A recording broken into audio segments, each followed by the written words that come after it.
الله مع الصابرين ولا تقولوا لمن يقتل في سبيل الله أموات بل أحياء ولكن لا تشعرون.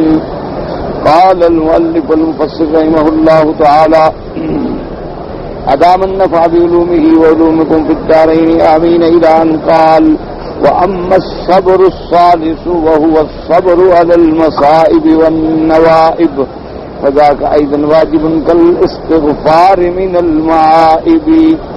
اب مفسر رحمۃ اللہ علیہ صبر کے مفہوم کو بیان فرما رہے ہیں تو فرماتے ہیں کہ ایک تو صبر یہ تھا کہ آدمی گناہوں کو چھوڑے اور جن چیزوں سے اللہ نے منع فرمایا ہے یعنی جو چیزیں حرام ہیں ان کو حرام سمجھے ان سے بچ جائے تو یہ بھی صبر ہے.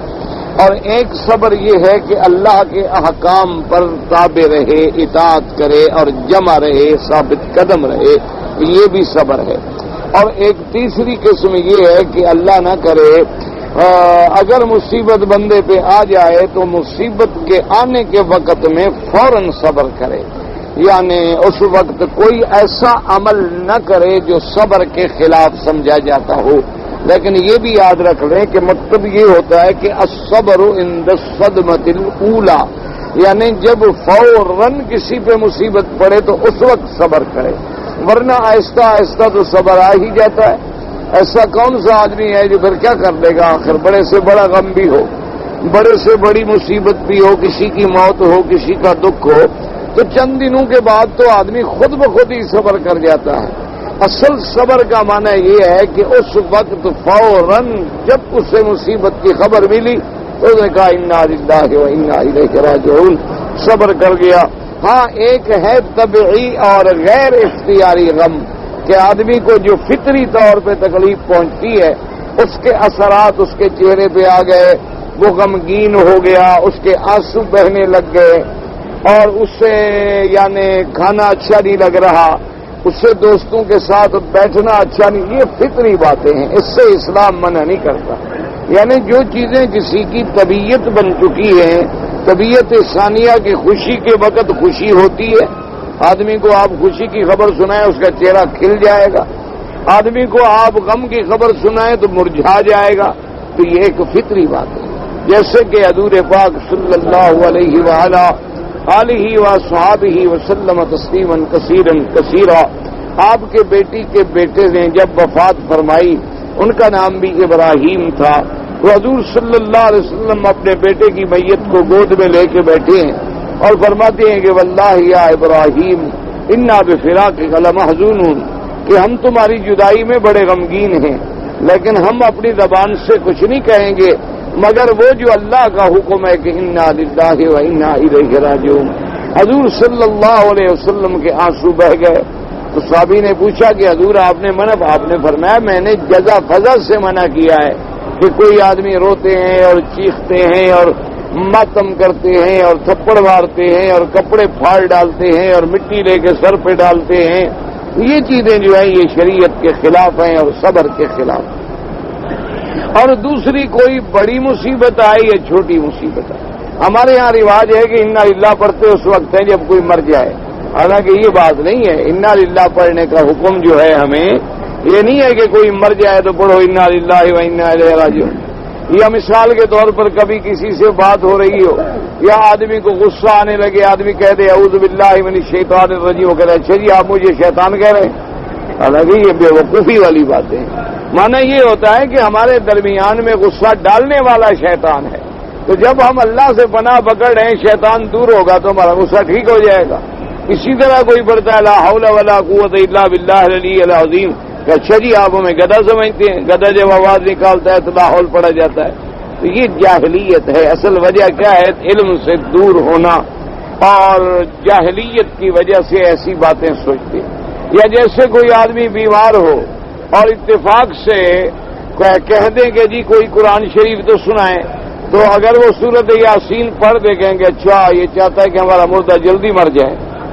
یہ باتیں نہیں ہوتی ہیں. بات کو سمجھنا چاہیے. قرآن ہے اس کے برکات و ثمرات ہیں اس کے فضائل ہیں اس کے فوائد ہیں اس کے منافع ہیں اس کے پڑھنے سے اللہ کی رحمتیں آتی ہیں باقی بہت کا وقت مقرر ہے، نہ وہ پڑھنے سے آگے ہو جائے گا نہ پڑھنے سے پیچھے ہو جائے گا. ایک ٹائم معین ہے، وہ کبھی آگے پیچھے ہو ہی نہیں سکتا. ان اجل اللہ اذا جاء لا یؤخر اذا جاء اجلهم لا یستاخرون ساعة ولا یستقدمون. نہ تو وہ وقت معین ایک گھڑی آگے ہوگا اور نہ ایک گھڑی پیچھے ہوگا. تو اس لیے اگر آدمی کو پاؤں میں کانٹا بھی چبھ جائے یا آدمی کا جوتا بھی گم ہو جائے تو یہ بھی پریشانی ہے، مصیبت ہے، اس وقت بھی پڑے انا للہ و انا الیہ راجعون. بلکہ حدیث مبارک میں یہ لفظ بھی آتے ہیں کہ اگر کسی کی کوئی چیز گم ہو گئی اور ڈھونڈا اور نہیں مل رہی تو کہتا ہے انا للہ و انا الیہ راجعون. اللہم اخلف علی کل غائبۃ لی منک بخیر. اگر وہ یہ کہہ دے تو اللہ تبارک و تعالی اس کو بہتر سے بہتر نعمتیں عطا فرمائے. اور اسی طرح جیسے کہ بی بی سلمہ رضی اللہ تعالی عنہا فرماتی ہے کہ جب میرے خامد فوت ہو گئے، ان کی وفات ہو گئی، تو میں نے اللہ کے حکم کے مطابق اور حضور پاک کی سنت کے مطابق پڑھا انا للہ و انا الیہ راجعون. اللہم اخلف علی کل غائبۃ لی منک بخیر. کہ یا اللہ جو نے لے لیا ہے اس کے بدلے میں تو کو بہتر عطا فرما. تو فرماتی ہے میں یہ دعا تو پڑھ رہی تھی لیکن مجھے یقین نہیں تھا کہ کوئی مجھے میرے اپنے شوہر سے بہتر شوہر بھی ملے گا، کیونکہ میرے شوہر سلمہ جو تھے، ابو سلمہ جو تھے، بہت بڑے ماشاءاللہ بلند کردار، سیرت صورت ہر لحاظ سے میرے وفادار شوہر تھے. تو مجھے یہ امید نہیں تھی کہ کوئی مجھے زندگی میں اس سے بہتر شوہر مل سکتا ہے. لیکن بہرحال حضور کا حکم تھا، میں نے دعا پڑھ لی. تو بی بی صاحبہ فرماتی ہیں اس دعا کی برکت کا نتیجہ یہ نکلا کہ مجھے حضور صلی اللہ علیہ وسلم نے شادی کر کے اپنی بیوی بنا لیا. تو اب حضور پاک سے پھر بہتر کون ہو سکتا ہے. اس لیے ہمیشہ یعنی اگر کوئی چیز بھی نقصان ہو جائے، گم ہو جائے، تو فوراً یہ دعا جو ہے حضور صلی اللہ علیہ وسلم کی پڑھ لیں. اور بلکہ ایک حدیث مبارک میں یہ بھی آتا ہے کہ مثلاً ایک چیز ہماری گم ہو گئی، آج مثلاً کئی دن گزر گئے، بات یاد آ گئی، تو اس یاد آنے پر بھی آپ نے پڑھا انا للہ و انا الیہ راجعون، تو آپ کو اتنی اجر ملتا ہے جتنی پہلے دن ملا، کیونکہ آپ کی چیز تو نہیں ملی، آپ کی پریشانی تو باقی ہے. تو اس لیے حکم ہے کہ صبر جو ہے عند المصائب والنوائب، کہ جب کوئی مصیبت پڑے، جب کوئی غم آئے تو اس وقت فوراً جو ہے وہ صبر کریں اور انا للہ و انا الیہ راجعون. اچھا، اس چیز پر الحمدللہ یہاں ہمارے یعنی سرزمین عرب میں چونکہ اللہ کا شکر ہے کہ یہاں اسلام ہے، قرآن و سنت کی حکمرانی ہے، تو یہاں اللہ کی رحمت سے ہم نے دیکھا ہے کہ بڑے سے بڑا بھی حادثہ ہو جائے، بچے کا، بھائی کا، بیٹے کا، باپ کا، بالکل شریعت کے مطابق انا للہ و انا عظم اللہ اجرکم، زیادہ سے زیادہ. اور اس کے بعد جناب نہ ماتم ہوگا، نہ گھروں میں کوئی رونا دھونا ہوگا، اور نہ جناب یہ ہے کہ 3 دن جو شریعت کے حکم ہے کہ کسی کے مرنے پر زیادہ سے زیادہ 3 دن کے لیے سوگ کیا جا سکتا ہے. صرف بیوی کو حکم ہے کہ اگر خامد مر جائے تو وہ 4 مہینے 10 دن عدت کے گزارے، اور وہ بھی گویا کہ سوگ کی حالت میں رہے، یعنی لباس اچھا نہ پہنے، میک اپ سنگار نہ کرے. لیکن اگر اس کے علاوہ باپ ہے، بیٹا ہے، بہن ہے، بھائی ہے، کوئی رشتہ دار بھی اگر فوت ہو جائے تو 3 دن سے زیادہ شریعت ہمیں اجازت نہیں دیتی. بس 3 دن تک یعنی اپنے آپ کو آدمی اس کیفیت میں رکھتا ہے، اس کے بعد سلام علیکم. تو یہاں عرب میں ہم نے دیکھا ہے الحمدللہ بالکل عین 3 دن تک رہے گا. آنے والے بھی آتے رہیں گے، تعزیت بھی کرتے رہیں گے، اور جو وارث ہوتے ہیں میت کے وہ بھی مقام پہ بیٹھے رہیں گے. 3 دن کے بعد السلام علیکم، اپنے اپنے معاملات ہیں، کاروبار ہیں، سب چلتے رہیں. یہ ہمارے یہاں ابھی تک وہ ہندوؤں کی رسمیں باقی ہیں. اللہ نہ کرے کسی کے گھر میں موت آ جائے تو 1 سال 2 سال تو باقی بھی سب مر جاتے ہیں، یعنی مرنے والا تو مر گیا لیکن باقی بھی سب جناب جب جاؤ گے تو بس سب کے چہرے پہ کترے ہوئے ہیں اور جھوٹی شکلیں بنا کے. حالانکہ بعض لوگوں کو خوشی ہوتی ہے کہ مر گیا جان چھوٹا، لیکن لوگوں کو دکھانے کے لیے وہ غم زدہ شکل بنا کے بیٹھ جاتی. سب مکر ہوتا ہے، فریب ہوتا ہے اور جھوٹ ہوتا ہے. ورنہ کتنے لوگ کہتے ہیں کہ جی اگر میرا خاوند مر گیا تو میں تو مر جاؤں. کتنی عورتیں خاوند کے بعد مر گئیں. کوئی کہتا ہے جی اگر آپ تو جدا ہوئے تو میں مر جاؤں. کتنے ایسے واقعات ہو گئے کہ لوگ جدا ہوئے تو روٹی کھانی چھوڑ دی آپ نے. پہلے اگر 1 کلو کھاتے تھے اب 2 کلو کھاتے ہوں گے. زیادہ سے زیادہ 1-2 دن کے بعد سب معاملہ اپنی روٹین پہ آ جاتا ہے. اچھا اب مرد لوگ جو ہیں وہ جب گھر میں جائیں گے دیکھیں گے اب سارے جب گھر والے منہ پھلا کے بیٹھے ہیں وہ بھی بیچارہ منہ پھلا کے بیٹھے, باہر نکلے گا تو کہا ٹا اپنے دوستوں کے ساتھ چلا جائے گا, بات ختم ہو گئی. کیا قصہ ہے کیا. تو اس دھوکے اور فریب سے مسلمان کو چاہیے کہ بچے اور سنت پہ عمل کرے کہ جو شریعت کا حکم ہے الحمدللہ, جہاں حکم نہیں ہے بس اس کو چھوڑ دیں. اس لیے فرمایا یہ بھی صبر کی ایک تیسری قسم ہے کہ جب مصیبت آئے, نوائب آئیں, مصائب آئیں تو آدمی صبر کرے اور اللہ کی طرف لوٹے. اور اس کے بعد فرماتی ہیں کہ یہ بھی اسی طرح واجب ہے بندے پر جیسے گناہوں سے استغفار کرنا واجب ہے کہ اگر تم سے کوئی خطا ہو گئی, کوئی گناہ ہو گیا تو فوراً استغفار کریں, توبہ کریں اور اس گناہ کو چھوڑ دیں اور آئندہ نہ کرنے کا پکا عہد کریں. فرماتی ہیں اس کے بعد مفسر رحمۃ اللہ نے کما قال عبد الرحمن بن زید بن اسلم الصبر فی بابین الصبر للہ بما حب ثقل علی الانفس والابدان والصبر للہ بما کرہ وان نازعت الیہ الاهواء ومن كان هكذا فهو من الصابرین الذین یسلم علیہم ان شاء اللہ. اب جناب فرماتے ہیں عبد الرحمن ابن زید ابن اسلم وہ کہتے ہیں کہ بھی یا تو صبر ہوتا ہے اللہ کے لیے ان چیزوں میں جو میرے اللہ کو محبوب ہیں, اور وہ چاہے کتنی بھاری ہوں بدن پہ لیکن آدمی برداشت کرے اور صبر کرے. یعنی میرے اللہ کو محبوب ہے کہ جہاد کرو تو جہاد کرنا مذاق تو نہیں کہ اپنی جان بھی آدمی قربان کر دے تو ٹھیک ہے, اللہ کے لیے جان بھی حاضر. اگر ایسے حالات ہو گئے کہ ایک ملک میں ہم دین پر قائم نہیں رہ سکتے, نماز نہیں پڑھ سکتے, روزہ نہیں رکھ سکتے, شاعر اسلام پر قائم نہیں رہ سکتے, ہجرت کرو تو اللہ کا حکم ہے. تو اب گھر چھوڑنا, ملک چھوڑنا, وطن چھوڑنا کوئی آسان بات تو نہیں ہوتی. لیکن اس لیے ایک تو صبر ہے یہ کہ جو چیزیں اللہ کو محبوب ہیں وہ ہمارے نفس پہ اور بدن پہ کتنی بھاری ہوں لیکن ہم پوری کریں. اور ایک صبر ہوتا ہے ان چیزوں سے جن کو اللہ ناپسند کرتے ہیں. اب ہماری خواہش تو کہتی ہے کہ بھی میں یہ کر لوں اور میں بھی ایسے دولت مند بن جاؤں اور میں بھی ایسا کروں تو ایک رات میں کروڑ پتی بن جاؤں اور میں بھی یہ حرام کر لوں, لیکن اس سے رک جانا یہ بھی صبر ہے. تو جس آدمی نے ان دونوں کو دروازوں پر صبر کر لیا تو انشاءاللہ اس پر اللہ کی طرف سے سلامتی اور رحمت ہوگی. وقال علی بن الحسین زین العابدین اذا جمع اللہ الاولین والآخرین ینادی مناد این الصابرون لیدخلوا الجنة قبل الحساب قال ويقوم عنق من القوم لا يكون لها أين يا بني آدم فيقولون إلى الجنة فيقولون قبل الحساب قالوا نعم قالوا ومن أنتم قالوا نحن الصابرون قالوا وما كان صبركم قال صبرنا على طاعة الله وصبرنا عن معصية الله حتى توفانا الله قالوا أنتم كما قلتم ادخلوا الجنة فنعم أجر العاملين. اب مفسر رحمۃ اللہ علیہ فرماتی ہیں کہ علی بن الحسین جن کو زین العابدین کہا جاتا ہے, نام ان کا تھا علی بن الحسین. کیونکہ پہلے رواج یہ ہوتا تھا کہ لوگ نام جو ہے نا باپ دادے کے رکھ لیتے تھے, جیسے حضرت علی کا نام تھا پھر ان کا بیٹے کا نام حسین ہو گیا, پھر علی ابن الحسین, کہیں حسین ابن العلی, کہیں حسن ابن علی. تو اسی طرح اہل بیت رسول پاک کے آپ کو نام ملیں گے.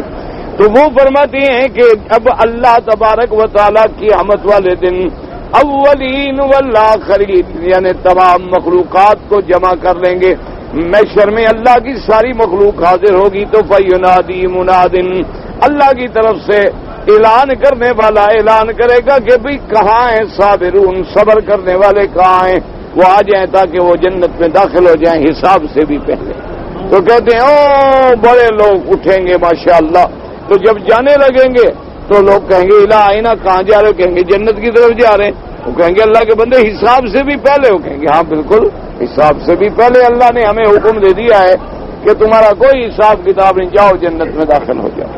تو اب ہم جنت میں جا رہے ہیں تو وہ پوچھیں گے کہ بھائی یہ بدلہ جو تمہیں ملا ہے تو کس نعمت پہ ملا ہے؟ وہ کہیں گے ہمیں تو صبر پر یہ بدلہ ملا کہ ہم نے صبر کیا، گناہوں سے اپنے آپ کو روکا، صبر کیا، اللہ کے احکام کی فرما برداری کی، ہم نے صبر کیا، تو آج اسی صبر کا بدلہ جو ہے اللہ تبارک و تعالی نے ہمیں یہ عطا فرمایا ہے کہ لوگ ابھی حساب کتاب کی طرف متوجہ ہیں اور اللہ نے ہمیں جنت میں جانے کا بھی حکم دے دیا۔ اس لیے مفسر رحمۃ اللہ علیہ فرماتے ہیں کہ اس کو وہ پھر کہا جائے گا کہ تم جو ہے واقعی جنت میں داخل ہو، ادخلوا الجنت فنعم اجر العاملین، داخل ہو جاؤ جنت میں، کیا بہتر بدلہ ہے اللہ کے حکم پہ عمل کرنے والوں کا۔ قلت ويشهد لهذا قوله تبارك وتعالى انما يوفى الصابرون اجرهم بغیر حساب۔ اب مفسر رحمۃ اللہ علیہ فرماتے ہیں کہ جیسے اللہ نے فرمایا قرآن میں انما يوفى الصابرون، اللہ تبارک و تعالی پورا بدلہ دیں گے قیامت والے دن صبر کرنے والوں کو ثواب کا بغیر حساب کے۔ اس لیے ایک دوسری حدیث مبارک میں آتا ہے کہ قیامت کے دن ہر نیکی کے بدلے کا کوئی نہ کوئی حد ہے، یعنی ایک نیکی پہ 10 گنا ثواب مل گیا، بعض نیکیوں پہ 700 گنا ثواب مل گیا، بعض نیکیوں پہ 1,00,000 گنا ثواب مل گیا۔ لیکن صبر ایسی چیز ہے کہ جس کا بدلہ اللہ دیں گے اور اس کی کوئی حد بھی نہیں ہوگی۔ حکم ہوگا کہ صبر کرنے والوں کو بلاؤ، فَيُصَبُّ عَلَيْهِمْ صَبًّا، جیسے دروازہ کھول دینا جی تو سب چیزیں اللہ کی رحمت اس کے اوپر گر پڑے گی، اسی طرح اللہ فرمائے گی آج میری رحمتوں کے دروازے ان پہ کھول دو اور ان پر ثواب انڈیل دو۔ تو ایک روایت مبارک میں یہ بھی آتا ہے کہ جب صبر کرنے والوں کو یہ بدلہ ملے گا تو وہ کہیں گے کہ اے کاش دنیا میں اللہ کے راستے پہ ہم پہ اور مصیبتیں آتی، ہمارے بدن کو ٹکڑے ٹکڑے کیا جاتا، ہم صبر کرتے تو آج ہمیں اور اس سے بھی زیادہ بدلے ملتے۔ تو لہذا صبر کا جو مقام ہے وہ بہت بڑا ہے۔ اللہ تبارک و تعالی اس سے بھی بڑا کوئی مقام ہے کہ آدمی بغیر حساب کے جنت میں چلا جائے، اس سے بھی بڑا کوئی مقام ہے کہ اللہ تبارک و تعالی اس کو بے حد و حساب رحمتوں سے نوازیں، اس سے بھی بڑا کوئی انعام ہے کہ ساری دنیا کھڑی ہو اور صبر والے جنت میں جا رہے ہوں۔ اس لیے اللہ تبارک و تعالی سے دعا کریں کہ اللہ پاک ہمیں بھی صبر کرنے والوں میں بنائے۔ صبر کرنے والوں کا کیا معنی ہے؟ یعنی گناہوں سے بچنے والے، اور صبر کرنے والوں کا کیا معنی؟ نیکی پہ جمنے والے، یعنی نیکیوں پہ جم جائے اور گناہوں سے بچ جائے، اس کا نام ہے صبر۔ اور وہ تیسرا درجہ ہے کہ کوئی مصیبت بھی آ جائے تو صبر کرے، ورنہ اصل صبر جو ہے وہ یہ ہے کہ دیکھیں آدمی طبیعت ہے مائل ہوتی ہے، کون نہیں چاہتا ہے کہ میں رات کو صبح اٹھوں تو میں کروڑ پتی ہو جاؤں؟ وہ کہتا ہے ٹھیک ہے جی اگر میں بھی غلط کام کروں تو مجھے بھی پیسے مل سکتے ہیں، لیکن پھر کہتا ہے کہ نہیں بھی اللہ نے جو چیز حرام ہے وہ حرام، جو اللہ نے میرا رزق لکھا ہے میں اسی پہ راضی ہوں، جتنا اللہ تبارک و تعالی نے میرے لیے لکھا ہے میں اسی پہ مطمئن ہوں، یہ اللہ کا نظام ہے۔ وہ چاہتا ہے تو بعض جاہل ہیں جو دستخط کرنا بھی نہیں جانتے اور ان کو اپنی دولت کا پتہ ہی نہیں ہے کہ کتنی پڑی ہوئی ہے، اور بعض بڑے بڑے علماء ہوتے ہیں جن کے علم کے دنیا کے اندر ڈنکے بجتے ہیں، لیکن ایک وقت کھانے کو ملتا ہے اور دوسرے وقت کھانے کو نہیں ملتا، کبھی کہیں روٹی کھا لی کبھی کہیں روٹی کھا لی۔ یہ اللہ کا ایک نظام ہے جو ہمیں سمجھ نہیں آتا۔ بعض اوقات ہمارے اہل علم دوست جو ہیں نا جی ان کو بھی بڑا شوق ہوتا ہے کہ جی ہم تجارت کر لیں، کاروبار کر لیں اور یہ کر لیں، دیکھو جی ہم اتنا بڑا مدرسہ چلا لیتے ہیں، ہم اتنے بڑے لاکھوں کے مجمع میں خطاب کر کے لوگوں کو باتیں سنا سکتے ہیں، تو کیا ہم کاروبار نہیں کر سکتے؟ لیکن یہ اللہ کا نظام ہے، اللہ کا شکر ادا کیا کریں کہ اللہ نے اگر ہمیں اپنے کام کے لیے چن لیا ہے تو خدا کا شکر کرو، اس میں اللہ تبارک و تعالیٰ کی رحمت ہے، ورنہ اللہ تو جس سے چاہے کام لے لیں، اللہ تبارک و تعالیٰ جس قوم سے چاہے کام لے لیں۔ اگر انہوں نے ایک دفعہ حضرت جمیل احمد تھانوی رحمت اللہ علیہ نے اپنا واقعہ ذکر فرمایا کہ میں جب علم سے فارغ ہو گیا، یعنی نیا نیا پڑھ کے نکلا مدرسوں سے، تو طبیعت میں پہلے دن سے ہی یہ خیال تھا کہ بھئی یہ بات جو ہے نا ٹھیک نہیں ہے کہ آدمی لوگوں سے چندہ کرے اور مسجد بنائے، مدرسے بنائے، پھر پورا سال پھرتا رہے اور سال کا خرچہ لے کے آئے تو طبیعت نہیں مانتی تھی. تو میں نے سوچا یہ کہ ایسا کرتا ہوں کہ کوئی تجارت کر لیتا ہوں اور کوئی ٹائم جو ہے دن رات میں سے 4 گھنٹے 5 گھنٹے اللہ کے دین کے لیے مقرر کر دیتا ہوں کہ بھی کسی مدرسے میں جا کے کتابیں سبق پڑھا دیا کروں گا بغیر کسی تنخواہ کے اور باقی ٹائم جو ہے اپنی تجارت کروں گا تاکہ میں کسی کا محتاج. کہنے لگے تجارت کی ماشاءاللہ.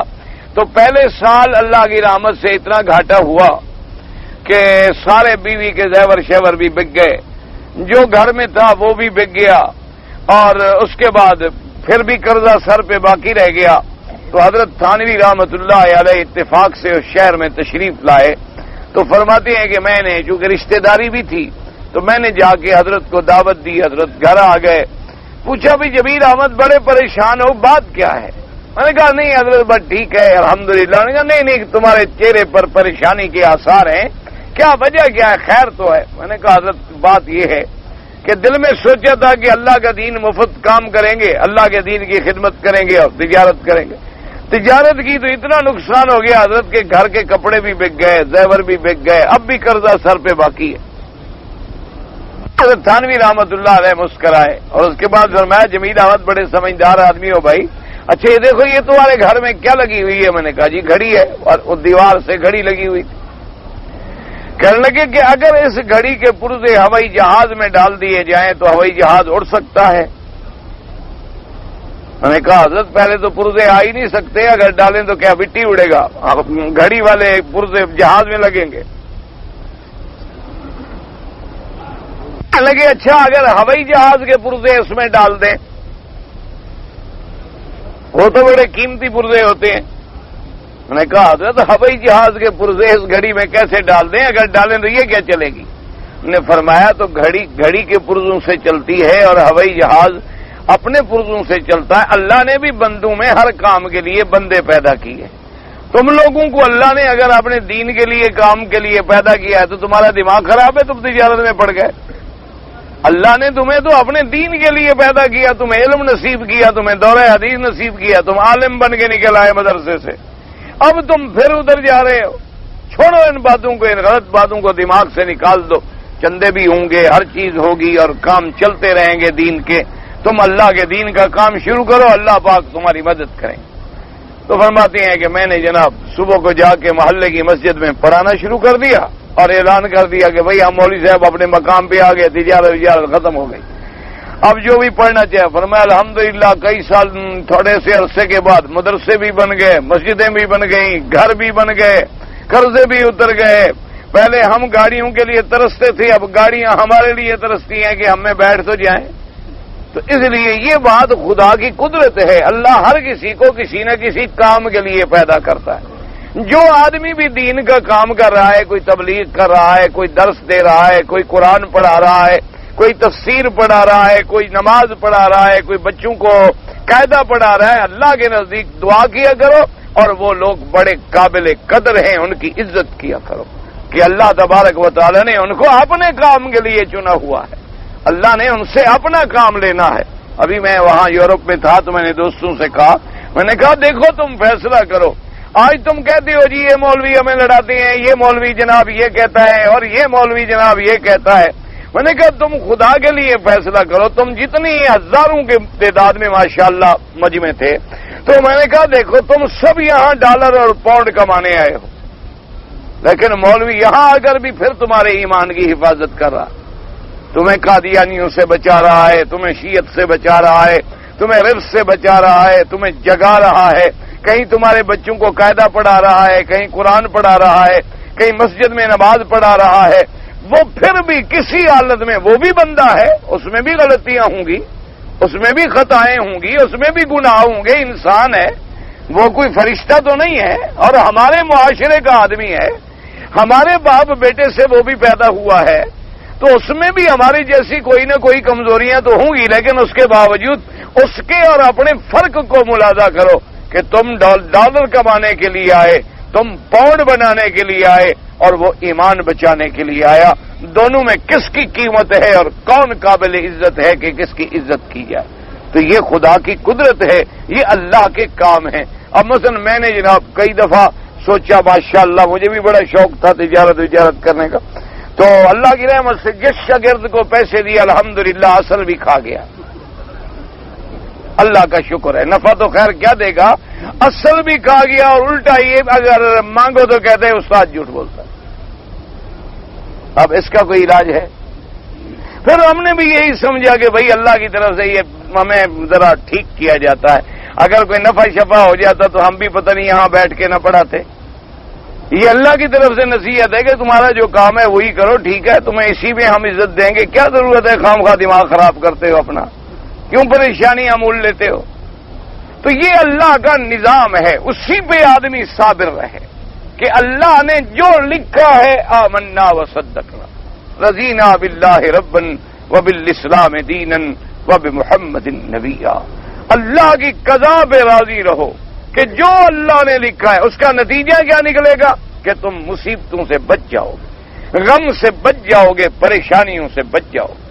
اللہ تبارک و تعالیٰ کی تقدیر پہ راضی ہونا جو ہے من یؤمن باللہ یہدی قلبہ، یعنی جس شخص کا اللہ پہ ایمان کبھی ہو گیا اس کے دل کو اللہ ہدایت دے دیتے ہیں، پھر وہ ہر پریشانیوں سے بچ جاتا ہے۔ گھر میں پریشانی ہے کو الحمدللہ اللہ تبارک و تعالیٰ رحمت فرمائے۔ وہ اسی طرح مرزا مظہر جان جانا رحمت اللہ علیہ کے بارے میں لکھا ہے نا کہ ان کی بیوی بڑی تلخ مزاج تھی، اللہ پاک رحمت فرمائے۔ تو حضرت کی خدمت میں کوئی شاگرد رہتے تھے، ایک دن آپ نے کسی پٹھان شاگرد سے کہا کہ گھر سے فلاں چیز لے آؤ، وہ گیا، اس نے آواز دی، بیگم صاحبہ دروازے پہ آ گئی، کیا بات ہے؟ ان کا حضرت نے بھیجا، تیرے حضرت کی ایسی تیسی آگے جناب اللہ پاک رحمت کرے، عورت تھی زبان دراز اور بڑی تلخ عورت تھی، اس نے ایسی گالیاں سنائی نا حضرت کو بھی اور اس آنے والے کو بھی کہ اس کو تو جناب اب پٹھان آدمی اور جو ویسے بھی جذباتی آدمی ہوتا ہے اس سے ایسی باتیں، وہ تو خون کھول گیا غریب کا، وہ تو بڑی مشکل سے واپس آیا حضرت کی خدمت میں، انہوں نے کہا حضرت کیا ہے، آپ اتنا بڑا ولی ہے اللہ کا، تمہارے گھر میں یہ کیا بلا ہے؟ اور نے کہا حضرت ہم کو اجازت دو بھی گولی مارے گا، بس پٹھان تو ایک کام جانتا ہے نا، دوسرا تو جانتا ہی نہیں ہے نا۔ انہوں نے کہا یہ کیا ہے، اتنا گستاخی ہماری حضرت استاد کے شان میں عورت ہو کے ایسی ایسی باتیں کرے؟ تو حضرت مسکرائے، فرمایا برخوردار، جذبات میں آنے کی کوئی ضرورت نہیں ہے، یہ جو میرا مقام اور عزت دیکھ رہے ہو اللہ نے صرف اسی لیے مجھے دیا ہے کہ میں صبر کر رہا ہوں، جانتا ہوں کہ میری بیوی بد زبان ہے، میں اگر طلاق دے دوں تو کسی دوسرے کے لیے عذاب بنا کے بھیجوں، میں تو بھگت رہا ہوں، اس لیے میں اللہ کی رضا پہ راضی ہوں، میں اللہ تبارک و تعالیٰ کی قضا پہ راضی ہوں کہ میرے مقدر میں یہ بات لکھی تھی، میرے نصیب میں اللہ نے یہ عورت لکھی تھی، تو میں اس کی اسی بدخلقی پہ صبر کرتا ہوں اور کسی دوسرے مسلمان کو اس کی بد زبانی سے بچانا چاہتا ہوں، کیونکہ میں اگر طلاق دوں تو کہیں تو وہ شادی کرے گی جوان عورت، اور جہاں شادی کرے گی اس غریب کا بھی تو یہی اشر کرے گی، اچھا اور وہ بیچارہ صبر کرنے والا نہ ہو تو پھر دونوں میں لاٹھی چلے گی، اس سے تو بہتر ہے کہ جو فیصلہ اللہ نے کیا ہے راضی رہو۔ اور اسی وجہ سے اللہ تبارک و تعالی میرے شان میں اور میری عظمت میں بلندیاں فرما رہے ہیں، تو اس لیے اللہ تبارک و تعالی دیکھو گھر میں اگر کوئی بیوی ناموافق ہے، بچے میں نافرمانی ہے، سمجھو یہ اللہ کی تقدیر کا کوئی فیصلہ ہے، اللہ پاک مجھے میرے گناہوں سے بچانے کے لیے انہوں نے میرے گھر میں ایک ذریعہ رکھ دیا ہے کہ جب آئے پریشان ہو تکلیف ہو تاکہ اس کے گناہ مٹتے رہے، یہ اللہ کا ایک نظام ہے، سمجھ میں آ جائے تو بات بڑی آسان ہے اور نہ سمجھ میں آئے تو آدمی پاگل ہوتا رہتا ہے، دیکھو جی خدا کی کمال، یہ دیکھو جی مسلمان ذلیل ہو رہے ہیں، کافر مزے کر رہے ہیں، یہ دیکھو جی فلاں آدمی ابھی 1 سال ہوا آیا لاکھوں میں کھیل رہا ہے، مجھے 20 سال ہو گئے یہاں آئے ہوئے تو میرے پاس روٹی بھی نہیں ہے، کمال ہے جی، کیوں جی اللہ نے ایسا کیا ہے جی؟ ایسے جاہل بھی ہیں جو اللہ تبارک و تعالیٰ کی تقدیر کے اندر اپنے دماغ لڑاتے ہیں، اور جی بس تقدیر بھی ہمیں لڑ گئی، اور جی قسمت بھی صرف میری ہی خراب تھی اور کسی کی خدا نے کیوں نہیں خراب کر دی؟ یہ جاہلوں والی باتیں ہیں، یہ کم عقلوں والی باتیں ہیں، یہ تو ایسے ہے نا کہ کسی کو اگر طبیب ایک مریض کو جا کے مثال کے طور پہ جائے وہ اس کو شنگرف دے دے اور دوسرا مریض ہے وہ کہے جی مجھے بھی شنگرف گرا اس کو جو آپ نے شنگرف دیا ہے، تو نتیجہ یہ نکلے گا انشاءاللہ وہ مر جائے گا، وہ تو بچ جائے گا، اس کو تو طبیب نے دیا تھا اس کے طبیعت کے مطابق، اور اس نے زبردستی مانگا۔ اس لیے جب ہم ایسی جاہلانہ باتیں کرتے ہیں، اللہ فرماتے ہیں اچھا میری تقدیر کے علاوہ اپنا عقل لڑانا چاہتے ہو، چلو اب ہم تمہارے عقل کے مطابق فیصلہ کرتے ہیں۔ آدمی تباہ و برباد ہو جاتا۔ اس لیے اللہ تبارک و تعالیٰ کی، کسی کو اللہ نے مزدور بنایا ہے، کسی کو اللہ نے مالک بنایا ہے، کسی کو اللہ نے تخت پہ بٹھایا ہے، کسی کو اللہ نے تختے پہ کھڑا کیا ہے، کسی کو اللہ تبارک و تعالیٰ نے ایسا جمال اور حسن دیا ہے کہ لوگ دیکھ دیکھ کے سیراب نہیں ہوتے، کسی کو اللہ نے بد شکل بنا دیا ہے، کسی کو اللہ تبارک و تعالیٰ نے عالم بنا دیا ہے اور ان کی اولادوں کو جاہل بنا دیا ہے، کسی کو اللہ نے مقام نبوت میں سرفراز فرمایا اور بیٹا جہنم کی آگ میں چلا گیا۔ ابراہیم علیہ السلام کو امام الانبیاء اور ابو الانبیاء بنایا، لیکن باپ جہنم میں چلا گیا۔ حضور صلی اللہ علیہ وسلم کو خاتم الانبیاء بنایا اور آپ کے سارے قریبی رشتہ دار، اکثریت جو تھی ان کی، ابی لہب، عتبہ، عتیبہ، شیبہ، ابی جہل، سب جہنم میں چلے گئے۔ یہ اللہ کا نظام ہے۔ کوئی آدمی یہ کہے جی کہ بلال کو تو کلمہ نصیب ہو گیا، ابو جہل کو کیوں نہیں ہوا؟ خدا کہتے تمہارے بندے ہیں کہ تم کیوں کرنے والے، کون ہو تم؟ تمہارا ملک ہے۔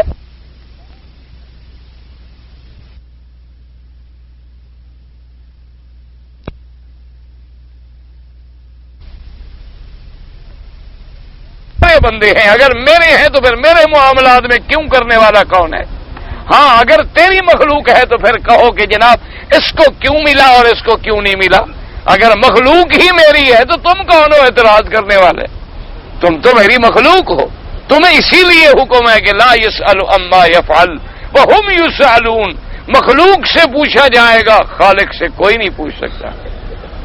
ہاں اور یہ ہمارا ایمان ہے کہ خالق نے بھی جو کچھ کیا ہے اسی میں بندے کی بہتری ہے، یہ ہمارا ایمان ہے۔ یہی وجہ نہیں آپ نے دیکھا نہیں ہے کہ بڑے بڑے صحابہ، سیدنا عثمان رضی اللہ تعالی عنہ، امام مظلوم عثمان رضی اللہ تعالی عنہ، خلیفہ ثالث عثمان رضی اللہ تعالی عنہ، داماد محمد مصطفیٰ عثمان رضی اللہ تعالی عنہ، با حیا عثمان رضی اللہ تعالی عنہ، اتنا بڑا آدمی اپنے گھر میں قید بیٹھے ہوئے ہیں، پانی بند ہے، دروازوں پہ پہرا ہے، پانی باہر سے اندر نہیں آنے دیتے، اندر پانی ختم ہو چکا ہے، اور حضرت علی رضی اللہ تعالی عنہ نے پیغام بھیجا، فرمایا کہ حضرت آپ خلیفہ ہیں، آپ امیر المومنین ہیں، ہم تو آپ کے حکم کے منتظر ہیں کہ جب تک امیر المومنین حکم نہ دے ہم کیا کر سکتے؟ اگر آپ حکم دیں تو باغی ہیں کتنا، 45 آدمی تو باغی ہیں سارے، اور پورا مدینہ منورہ آپ کی قیادت میں ہے، پوری فوجیں موجود ہیں، اگر آپ اشارہ فرما دیں تو ان کے گوشت کا ذرہ بھی نہیں ملے گا کہ کہاں اڑ گیا، آپ اتنا ہمیں حکم تو دیں۔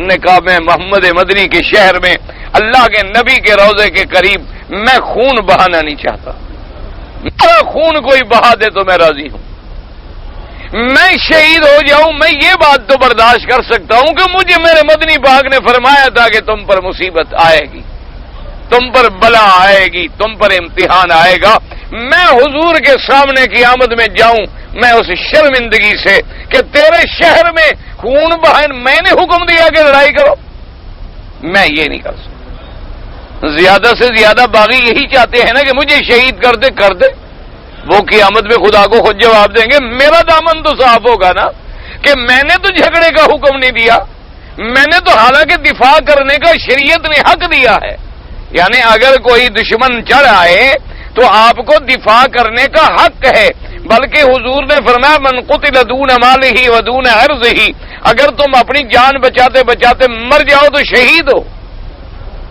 اگر تم اپنے مال کو بچاتے بچاتے مر جاؤ تو شہید ہو، اگر اپنی بیوی اور بہن بیٹیوں کی عزت بچانے کے لیے تم لڑ پڑے اور مارے گئے تم شہید ہو، شہادت کا مرتبہ مل رہا ہے۔ لیکن اما کمال ہے اللہ کی تقدیر پہ راضی ہے حضرت عثمان، چونکہ حضور سے سن چکے تھے کہ میرے اوپر تو اس قسم کا ایک امتحان آنا ہے، انہوں نے کہا میں اسی صبر پہ راضی ہوں جو اللہ کا فیصلہ ہے، آمنا و صدقنا، لیکن میں یہ نہیں کبھی گوارا کر سکتا کہ قیامت کے دن میرے ذمے یہ لگے کہ تم نے محمد مدنی کے حرم میں خون بہانے کے لیے ذریعہ بنے تھے، حکم دیا تھا، اور تیرے حکم پہ لڑائی ہوئی تھی، تیرے حکم پہ لوگ مارے گئے تھے، اور جب لڑائی ہوتی ہے تو کچھ غلط بھی مارے جاتے ہیں۔ یہ تو قاعدہ ہے نا، لڑائیاں تو پھر لڑائیاں ہوتی ہیں نا۔ لڑائی جہاں ہو جائے گی صحیح بھی آ جائیں گے اور غلط بھی آ جائیں گے۔ آگ جب لگتی ہے تو اس کے اندر گیلی لکڑیاں بھی بیچاری جل جاتی ہیں، تو یہ تو قاعدہ ہوتا ہے۔ حضرت عثمان رضی اللہ تعالیٰ عنہ اسی طرح راضی رہے، اسی طرح راضی رہے۔ لیکن یہ مقام ادب ہے، اللہ جس کو نصیب کرے، دعا کرو اللہ ہمیں بھی ادب نصیب کرے۔ یہ مقام ہے، یہ ہر کسی کو نہیں ملتے، یہ ہر کسی کو نہیں ملتے۔ یہ بڑے اونچے مقام کی بات ہے جو صرف وہ لوگ سمجھ سکتے ہیں جن کو اللہ نے ایسا مقام بخشا ہو۔ اگلے دن میں پڑھ رہا تھا، اقبال نے بڑی عجیب بات لکھی، بڑا عجیب آدمی تھا وہ بھی۔ وہ کہتا ہے کہ مولا تو ہر دو عالم سے غنی ہے اور میں فقیر ہوں۔ کہتے مولا مہربانی فرما کے حمد میں بھی بغیر حساب کے بخش دے۔ اور آگے جا کے لکھتا ہے کہ مولا کریم اگر تیری تقدیر یہ فیصلہ کر چکی ہے کہ میرا حساب لینا ہے تو نے، تو پھر کم از کم حضور کے سامنے میرا حساب نہ ہو، حضور سے علیحدہ کر کے حساب لیا، تاکہ میں محمد مدنی سے تو شرمندہ نہ ہو جاؤں کہ تیرا کلمہ پڑھ کے تیرا امتی کر کے میں کیا کر کے آیا ہوں۔ تو مجھے اپنے نبی کے سامنے شرمندگی سے بچا لینا، حساب لینا تیرا اگر فیصلہ ہے، تیرے فیصلے کو کوئی بدل نہیں سکتا، لیکن اتنی تو کرم فرما دینا کہ حضور کے سامنے حساب نہ ہو، اتنا تو ہو جائے کم از کم۔ میں کیوں پھر کس آنکھوں کے سامنے میں نبی کے پاس جاؤں گا معاشر میں کہ ہم نے نبی کا کلمہ پڑھا اور ہم نے زندگی ایسے گزاری جیسے کافر گزارتے ہیں۔ ہم نے نبی کا کلمہ پڑھا، ہمارے گھروں میں تہذیب ایسی تھی جیسے انگریزوں کی۔ ہم نے نبی کا کلمہ پڑھا، ہماری شکلیں ایسی تھیں جیسے کافروں کی، ہمارے لباس ایسے تھے جیسے کافروں کے۔ ہم نے کبھی نمازیں نہ پڑھی، ہم نے جناب غلط کاریاں کی۔ تو اس لیے اللہ تبارک و تعالی یہ بڑے اونچے درجے کی باتیں ہیں، یہ ان لوگوں کو سمجھ آتی ہیں جن کو اللہ نے یہ مقام بخشے ہوتے ہیں۔ تو اس لیے فرمایا کہ صبر جو ہے ایسی چیز ہے کہ اس پر تو بغیر حساب کے ملے گا۔ اور اس کے بعد فرماتے وقال سعید بن جبیر الصبر اعتراف العبد للہ بما اصاب منه واحتسابه عند الله رجاء ثوابه وقد يجزع الرجل وهو متجلد لا يرى منه الا الصبر۔ اب فرماتے ہیں کہ صبر کا معنی کیا ہے کہ بندہ اعتراف کر لے کہ بندہ میرا اللہ میں تیرا بندہ ہوں اور تیرا فیصلہ جو ہے میرے حق میں بہتر ہے، اور اسی پر اللہ تبارک و تعالیٰ سے ثواب حاصل کرے۔ اور فرماتے ہیں کہ بعض اوقات دیکھیں کہ بڑے بڑے قوی لوگ ہوتے ہیں، طاقتور لوگ ہوتے ہیں، لیکن وہ غم کر کے ایسی جزا فضا کرتے ہیں حالانکہ وہ صبر کرنے پہ قادر ہوتے ہیں لیکن پھر بھی نہیں کرتے۔ وقوله تبارک و تعالی ولا تقولوا لمن يقتل في سبيل الله اموات بل احیاء ولكن لا تشعرون۔ یخبر تعالی ان الشهداء في برزخهم احیاء يرزقون كما جاء في صحیح مسلم ان ارواح الشهداء في حباسل طيور خضر تصور الجنة يشاد ثم تأوي الى قناديل معلقة تحت العرش وطلع عليهم ربك اطلاعا وقال ماذا تبغون وقالوا يا ربنا أي شيء نبغي وقد آتيتنا ما لم تعط أحدا من خلقك ثم عاد عليهم بمثل هذا فلما رأوا أنهم لا يتقون من أن يسروا قالوا نريد أن تردنا إلى الدار الدنيا فنقاتل في سبيلك حتى نقتل فيك برة أخرى لما يرون من ثواب الشهادة فيقول الرب جل جلاله إني كتبت أنهم إليها لا يرجعون۔ اب اللہ نے فرمایا کہ جو لوگ میرے رستے میں مارے گئے، میرے رستے میں قتل ہو گئے، ان کو مردہ نہ کہو بلکہ وہ زندہ ہیں، لیکن ان کی زندگی کو تم سمجھ نہیں سکتے ہو کیونکہ وہ ایسے عالم کی زندگی ہے جو عالم تم نے دیکھا بھی نہیں ہے۔ اب اگر عالم آخرت کو کوئی سمجھانے کی کوشش کرے سوال پیدا نہیں ہوتا۔ تو ہم عالم دنیا میں ہیں، وہ عالم برزخ ہے۔ اب وہ حیات یہ ہے، ایک موٹی سی بات آسان سی یاد رکھ لیں تو انشاءاللہ پھر اللہ کو منظور ہے، اللہ کی رحمت ہوگی تو مسئلے میں غلطی نہیں ہوگی۔ اللہ تبارک و تعالی نے ہمیں یہ جو جسد دیا ہے نا جی، یہ قالب، اس کے اندر روح ہے۔ دنیا میں جتنے احکام مرتب ہوں گے جسد پر ہوں گے. مثلا کسی نے چوری کی تو اس کا ہاتھ کٹے، کسی نے اللہ معاف کرے زنا کیا اس کے بدن پہ کوڑے لگیں گے، شادی شدہ ہے رجم ہوگا، شراب پیا 80 کوڑا لگے گا، کسی پاک باز بندے پہ تہمت لگائی زنا کی 80 کوڑا لگے گا. اب یہ سارے کوڑے ضرب قید تکلیف یعنی بدن پہ ہوگی جسد پر، لیکن روح خود بخود متاثر ہوگا. جب ہاتھ کٹے گا تو جسد سے، لیکن اس کے اندر جو اللہ نے روح رکھا ہے اس کو تکلیف ہوگی لیکن ہمیں نظر نہیں آئے گی. ہمیں جسد نظر آتا ہے لیکن روح نظر نہیں آتا ہے کہ روح ایک ایسی لطیف چیز ہے کہ اللہ کے سوا کوئی نہیں جانتا ہے. اب مرنے کے بعد یاد رکھیں تمام جیسے دنیا میں تمام احکام جسد پہ مرتب ہوتے تھے اور روح اس سے متاثر ہوتی تھی ہمیں نظر نہیں آتی تھی. اب مرنے کے بعد تمام احکام جو ہیں وہ روح پر مرتب ہوں گے، روح پر مرتب ہوں گے اور جسد اس سے متاثر ہوتی رہے گی چاہے وہ ہمیں نظر نہ آئے کہ وہ تو جی گل گئی، وہ سڑ گئی، وہ تو جی بندہ ریدا ریدا ہو گیا، وہ تو جی ہڈیاں بھی نہیں ملی، تو کیا جناب کیسے متاثر ہوگا؟ تو جیسے دنیا میں ہمیں جسد نظر آتا تھا لیکن روح نظر نہیں آتی تھی، لیکن روح متاثر ہو جاتی تھی، اسی طرح مرنے کے بعد سارے فیصلے روح پر ہیں. مومن کی روح علیین میں جا رہی ہے، کافر کی سجین میں جا رہی ہے، شہداء کی روح طیور میں جا رہی ہے، جنت میں سیریں کر رہی ہے، لیکن اس کا علاقہ جسد کے ساتھ ایسا ہے جو ہمیں نظر نہیں آتا. جیسے اس کا دنیا میں علاقہ تو تھا، اب ہمارے اندر روح ہے کہ نہیں ہے لیکن کسی کو نظر آتی ہے. بالکل اس کی ایسے مثال سمجھ لیں کہ جیسے خوشبو کے لیے آپ نے پھول توڑا، ماشاءاللہ آپ نے کہا سبحان اللہ جی یہ تو جی بڑا اعلیٰ قسم کا گلاب ہے اور جناب اس سے بڑی پیاری پیاری خوشبو آ رہی ہے. اب تم گلاب کی خوشبو سونگھ تو سکتے ہو لیکن وہ خوشبو ہے کہاں دیکھ نہیں سکتے ہو. اب تمہارا دماغ خراب ہو جائے گا نہیں جی خوشبو دیکھیں یار کہاں سے رہی ہے، اب کاغذ پھاڑنے شروع کرو، اس کے پتیاں پھاڑنی شروع کرو، کاٹنا شروع کرو، خوشبو نہیں نظر آئے گی. خوشبو آئے گی ضرور لیکن تمہیں اس کی خوشبو کبھی نظر نہیں آئے گی. پہلے تو بزرگ بھی اشاروں میں بات کرتے تھے نا، کہتے ہیں نا کہ حضرت اپنا محبوب سبحانی رحمت اللہ علیہ کے بارے میں وہ کہتے ہیں جب آئے تو اس وقت حضرت جلال الدین بخاری رحمت اللہ علیہ ان کا زمانہ تھا اس شریف میں. خدا کی شان ہے وہ جتنے بڑے موحد تھے، وہ جتنے بڑے اہل سنت تھے، ان کے بعد آنے والے اتنے دین سے دور. خدا کی قدرت، اللہ اکبر، اللہ کی شان ہے. بہرحال اللہ ان کو بھی ہدایت دے، اللہ ہمیں بھی ہدایت دے. تو حضرت نے آپ کی خدمت میں درخواست بھیجی کہ مجھے اس شریف میں رہنے کی اجازت ہے، کیونکہ حضرت جلال الدین پہلے موجود تھے وہاں. تو آنے والے بزرگ ادب سے پوچھا کرتے تھے تو حضرت نے جواب میں آپ کو ایک پیالہ، اس زمانے میں تو مٹی کے برتن ہوتے تھے، ایک پیالہ دودھ کا بھرا ہوا بھیج دیا.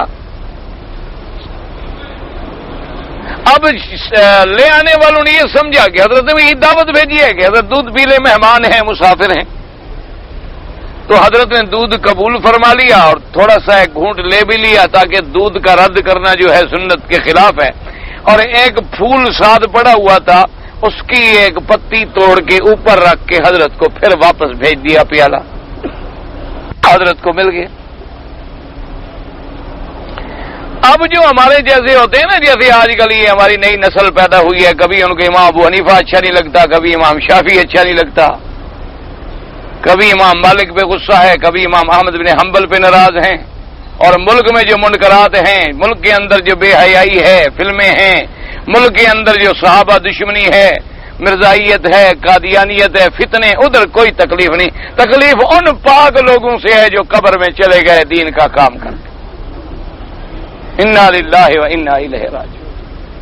ایسے لوگ ہوتے ان تو پوچھا، انہوں نے کہا جی یہ کیا ہے جی، ادھر سے پیالہ آ گیا اور آپ نے پھول رکھ دیا. انہوں نے کہا کہ میں نے درخواست بھیجی تھی کہ مجھے اس شہر میں رہنے کی اجازت ہے، تو حضرت نے پیالہ بھیجا تھا کہ بھئی یہاں تو پہلے ہی فقیر بھرے ہوئے ہیں، کوئی اور جگہ ڈھونڈو. یہاں تو پہلے ہی معاملہ پر ہے، یہاں تو مدرسے پہلے ہی بھرے ہوئے ہیں اللہ والوں سے، تو کسی اور جگہ جاؤ جہاں کوئی نہ ہو۔ تو انہوں نے پتی رکھ کے مجھے بھیجا کہ جیسے یہ پھول کی پتی اوپر آ گئی ہے اور دودھ کو کوئی نقصان نہیں ہوا اور اوپر چھا بھی گئی ہے، اسی طرح میں بھی یہاں رہ جاؤں گا اگر اجازت دے دو تو میں نے کہا کہ ٹھیک ہے اجازت ہے۔ تو یہ باتیں وہ ہوتی تھیں جن کو سمجھنے والے سمجھ سکتے تھے۔ اب ایک آدمی کو یعنی امام شافعی کی ترکیب بھی پوچھو نا تو نہیں آئے گی کہ امام شافعی کی ترکیب کیا ہوتی ہے، وہ بھی نہیں آئے گی، اعتراض کرے گا۔ اس بیچارے کو یہ بھی پتہ نہیں ہوگا کہ زارا بھائی حضرت و ضربن کیا ہوتا ہے، ماضی معلوم ماضی مجہول کیا ہوتا ہے، اس کو اپنے مجہول معلوم ہونے کا بھی پتہ نہیں ہے۔ انا للہ و انا الیہ راجعون۔ اور اعتراض کن پہ، اچھا خدا کی شان ہے، اعتراض کرتا کون ہے؟ ہمیشہ یاد رکھو مسجد مدرسے کے چندے پہ جو اعتراض کرے نا، اس سے پہلی بات یہ پوچھا کرو کہ تم نے کتنی چندہ دیا ہے، اس نے کبھی نہیں دیا ہوگا۔ جس نے وہ کہے گا جی مولوی کھا گئے لٹ گئے مر گئے برباد، اچھا بھائی آپ نے کتنی دیا ہے؟ جی میں نے تو خیر اور سنا ہے، جی میں نے سنا ہے۔ اعتراض ہمیشہ وہ کرتا ہے جو خود اس نیکی سے محروم ہو۔ یہ اعتراض کر رہے ہو، دیکھو جی تبلیغ والے جی پاگل جی چلے لگا رہے ہیں جی دماغ خراب ہو گئے۔ اچھا بھائی تم ساتھ چلے جاؤ، دیکھ لو کوئی غلطی ہے ٹھیک کر دو بیچاروں کو۔ بھائی اگر ایک جماعت میں کوئی غلطی ہے تم اس میں شامل ہو جاؤ، مل جاؤ، ساتھ چل پڑو، ان کو بتاؤ بھئی یہ تمہاری غلطی ہے تاکہ وہ بیچارے ٹھیک ہو جائیں۔ ان کی غلطی کی اصلاح کے لیے تم چلے جاؤ ساتھ، لیکن جو کبھی نہیں کیا ہوگا وہی اعتراض کرے گا۔ اسی طرح ائمہ کرام پہ بھی وہ اعتراض کرے گا جس کو اللہ نے علم سے محروم کر دیا ہے اور جس کے سینے میں جہل کے سوا کچھ نہیں ہے۔ ورنہ کوئی آدمی عقل والا اور علم والا نہ صحابہ پہ اعتراض کر سکتا ہے، نہ محدثین پہ کر سکتا ہے، نہ ائمہ فقہا پہ کر سکتا ہے۔ اگر ان سے کوئی زلہ بھی ہوئی ہے، غلطی بھی ہوئی ہے، تو کہے گا رحمت اللہ علیہم، بھئی اللہ ان کی قبروں پہ کروڑوں رحمتیں کرے۔ انسان تھے کوئی بات خطا ہو گئی، انسان تھے کوئی بات غلطی کی ہو گئی، اللہ تبارک۔ یہ نتیجہ کیا نکلتا ہے میرے بھائی؟ یاد رکھو، پہلے دماغ میں یہ آتا ہے دیکھو جی امام ابو حنیفہ نے کوئی کتاب لکھی ہے؟ نہیں جی۔ اچھا تو پھر جناب یہ کیسے پیدا ہو گیا؟ پہلے دماغ میں یہ ایک خلط آتی ہے، یہ جب پکی ہو جاتی ہے نا اب دوسری خلط آتی ہے، اچھا یار اگر اس نے کتاب نہیں لکھی تو کیا امام حضرت ابو بکر نے بھی کوئی کتاب لکھی ہے؟ حضرت عمر، حضرت عثمان، حضرت علی نے بھی خود کتاب کوئی لکھی؟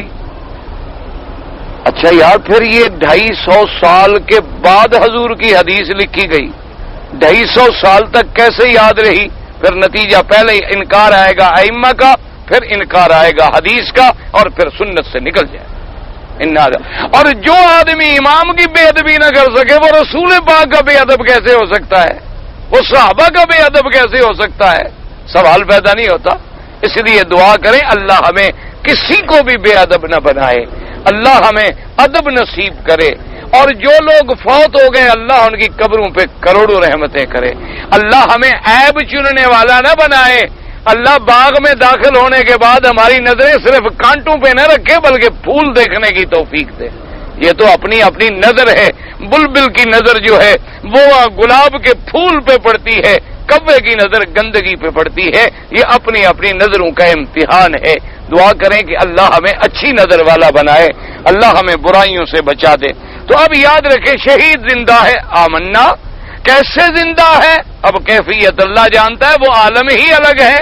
اس عالم میں جب ہم جائیں گے تو پھر پتہ لگ جائے گا کہ کیسے زندہ ہے، ورنہ ان کے ارواح جو ہیں اللہ نے فرمایا ہم پرندوں میں بھیجتے ہیں، وہ پرندے جنتوں میں چرتے پھرتے ہیں، اور جب ساری سیر کر کے کھا کے پی کے واپس آتے ہیں تو عرش کے نیچے جو قنادیل لٹکے ہوئے ہیں وہاں آ کے وہ بسیرا کرتے ہیں۔ اللہ فرماتے ہیں کچھ اور چاہیے؟ وہ کہیں گے اللہ میاں ابھی اور بھی کوئی ایسی نعمت ہے جو آپ نے نہیں دی کہ ہم مانگیں؟ اللہ فرمائیں گے مانگو، کیا مانگتے ہو؟ کہیں گے اللہ میاں کوئی نعمت بچ گئی، جنتوں میں مزے لے رہے ہیں، اڑ رہے ہیں اور مزے کر رہے ہیں، کھا پی رہے ہیں جنت کی نعمتیں، لوگ تو آ کے کھائیں گے، ہم نے تو ابھی سے کھانی شروع کر دی، تو اتنی بڑی ہماری روحوں کو تسکین مل رہی ہے، مہربانی اللہ فرمائیں گے چلو مانگو، کیا مانگتے ہو؟ کہیں گے اللہ میاں اگر آپ دینے پہ آئے ہیں نا ہمیں پھر زندہ کر کے بھیج دو، پھر تیرے راستے میں لڑیں، پھر جا کے ہم جہاد کریں، پھر شہید ہوں اور پھر دوبارہ حاضر ہوں تمہاری دربار میں۔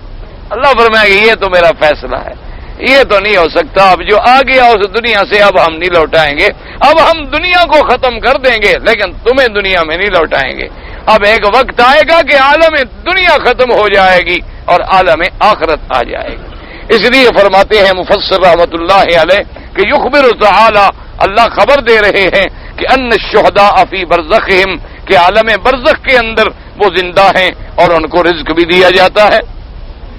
جیسے کہ صحیح مسلم شریف کی حدیث ہے کہ ان ارواح الشہداء، کہ شہداء کے روح جو ہیں وہ پرندوں کے سینے کے گھونسلوں کے اندر، یہ سینے کا گھونسلہ حواسل اس کے اندر ہے، وہ سبز پرندے ہیں اور جنت میں جہاں چاہیں جاتے ہیں چرتے ہیں، پھر وہ آ کے رات گزارتے ہیں۔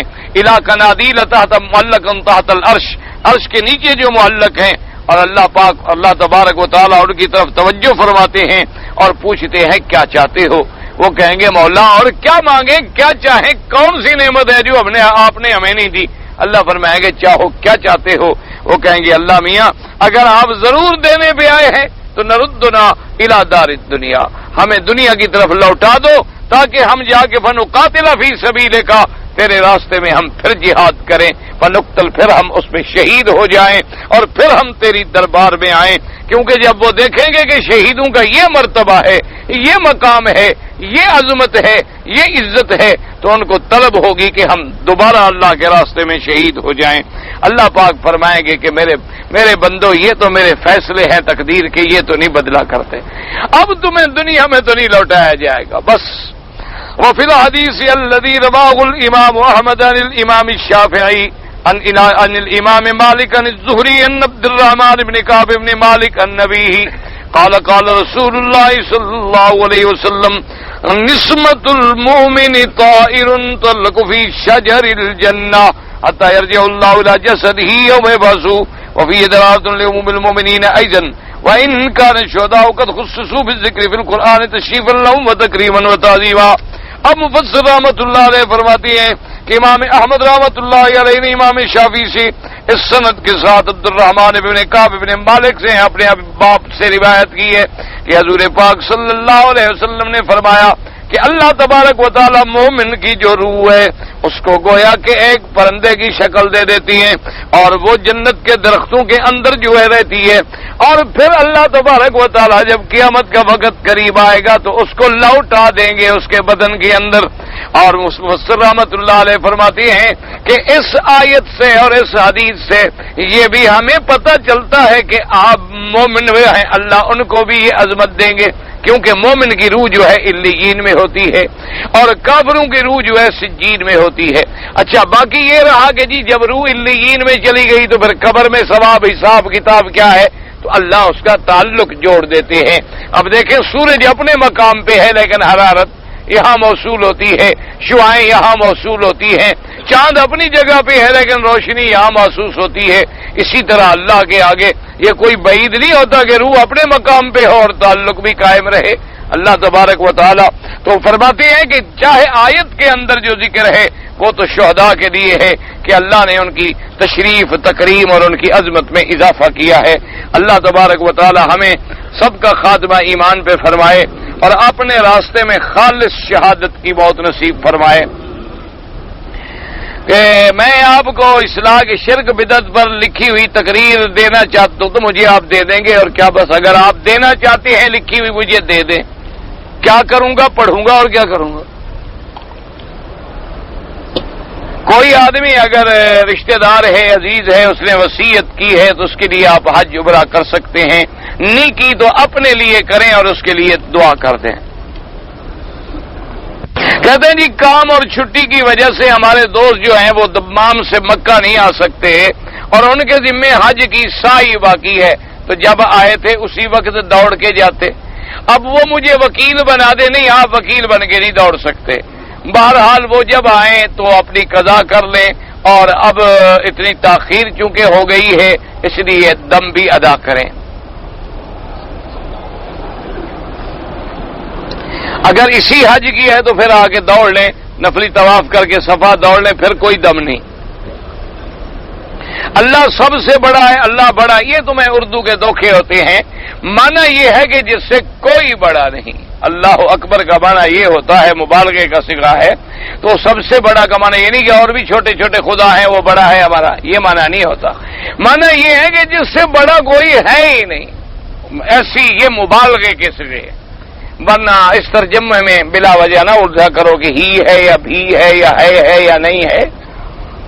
جھینگا کھانا مسئلہ کے حنفی میں منع ہے۔ بھائی بات یہ ہے، اس میں اصل اختلاف یہ ہے کہ بھئی جھینگا مچھلی ہے یا نہیں۔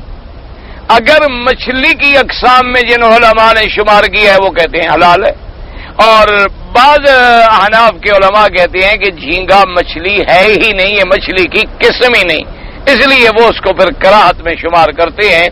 اور باقی ائمہ کے نزدیک تو مسئلہ ہی کوئی نہیں، دریا کی چیزیں جو بھی ہیں سب حلال ہیں۔ فاتحہ دی ہوئی چیز کھانا کیوں حرام ہے؟ اس لیے کہ اس پہ بدعت کر کے تم نے اپنے حلال کو حرام کیا ہے۔ کیونکہ لوگ یہ بھی خیرات کرتے ہیں، تو مثلا آپ نے خیرات کی، آپ کا عقیدہ ہے کہ ثواب اللہ دیں گے، تو اب آپ بیٹھے ہوئے کہ مولوی صاحب فاتحہ پڑھو، پہلے ثواب بخشو، تو یہ پہلے ثواب کہاں سے آ گیا؟ وہ تو تم نے جب ارادہ کیا ثواب تو اسی وقت اللہ دے دیں گے، بات ختم ہو گئی۔ اب اگر یہ فاتحہ پڑھ کے کھانے پر بخشنا ثواب یا دین کا کام ہوتا تو جس میرے مدنی پاک نے ہمیں استنجا بھی سکھلایا ہے وہ یہ دین والی بات چھوڑ دیتے سکھلانی؟ وہ حکم نہ دے دیتے کہ بھی پہلے کھانے پہ فاتحہ پڑھی کرو، دم دے کے پھر بخشا کرو؟ اللہ کے نبی چھوڑ دیتے ایسی بات؟ جب بدعت ہے، جب بدعت آ گئی تو پھر اس میں جیسے آپ کھانے میں زہر ملا دیں، جیسے آپ کھانے میں کوئی قطرہ، تو ہم نے اس حلال پہ بدعت ملا کے اس کو، اور پھر وہ غیر اللہ کے نام پہ ہوتی ہے، اس لیے شرک بھی بن جاتا ہے۔ انگوٹھی پہننا ہاں بالکل جائز ہے، چاندی کی، سونے کی حرام ہے۔